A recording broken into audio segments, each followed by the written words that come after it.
beautiful body. Hey, Really? I'm not, You could a appreciate a robot. woman's body. Of course. You've never seen porn?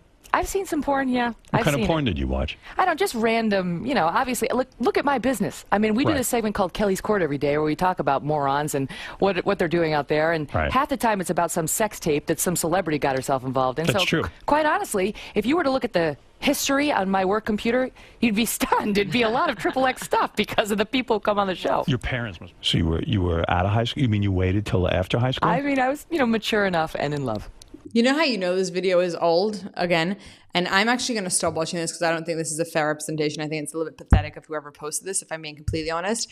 I think the interview is disgusting. Why are you asking a woman about watching porn?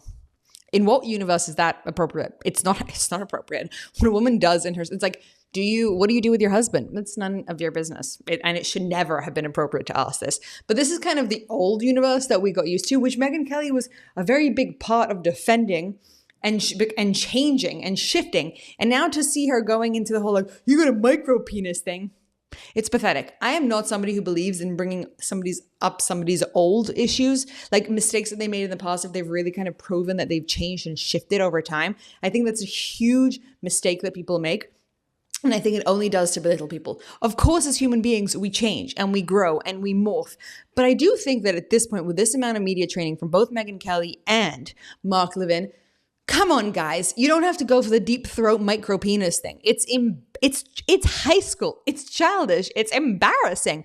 And here you got Ben Shapiro basically sharing his opinions on why Megyn Kelly is doing this. This would be her continued complete moral betrayal of Erica Kirk to kiss Candace Owens' ass, even as she cosplays as the brave woman standing up against censors who don't exist. I want to be clear. This is not a piece of Ben Shapiro talking about this Megyn Kelly, Mark Levin thing, although I'm sure today there will be a long piece about it. This is a video of when Megyn Kelly was defending Candace Owens over Erica Kirk. But the point that he makes here about Megyn Kelly is important. He says she'll die before she bends the knee to those who criticize Candace Owens, which is why, for example, sadly, Megyn Kelly continues to pretend she's the vanguard of the conservative movement, citing, wait for it, her YouTube numbers. Yesterday, because she's upset at me, she put out a statement saying that she wanted to thank her audience because they had 138 million views on YouTube in February alone, twice every show on CBS News combined. And then she talked about my YouTube traffic and says that her YouTube traffic is significantly higher than my YouTube traffic. Again, I'm not going to get into a contest of comparing statistics on episode downloads or YouTube downloads for specific episodes of Megyn Kelly, because that's not how I measure morality. But that is clearly how Megyn measures morality. Now, some might point out that Megyn's supposed bravery, because Megyn tends to put herself out there as a brave figure standing up to the predations of the censors. Some might point out that Megyn's bravery stops precisely where the cliques end. That she was pro-trans until the cliques turned against it, at which point she suddenly became the most militant, cursing opponent of the trans movement. That she was pro-Israel until the cliques turned against it, at which point she started hinting of dark, sinister conspiracies to silence her.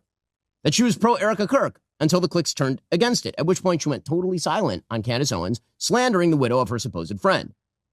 There is not and has not been a political parade that begins without Megyn Kelly at the front, that ends without Megyn at the front waving a baton. And as for her purported bravery against censorship, let's be clear.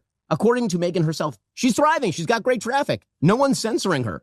And she's talking about every topic under the sun, particularly things like Israel. Well, I shouldn't say every topic, almost every topic. It turns out there is one topic she won't talk about. That, of course, would be her continued complete moral betrayal of Erica Kirk to kiss Candace Owens' ass. The point here is the same, and I think we're all pretty clear on what he's saying. Can you say that maybe Megyn Kelly has certain opinions, and the more she learns about them, the more she changes her opinions?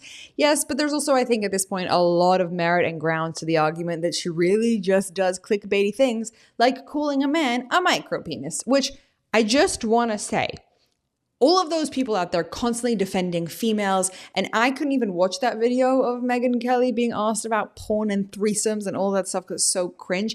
I don't think it's okay to do that to men either.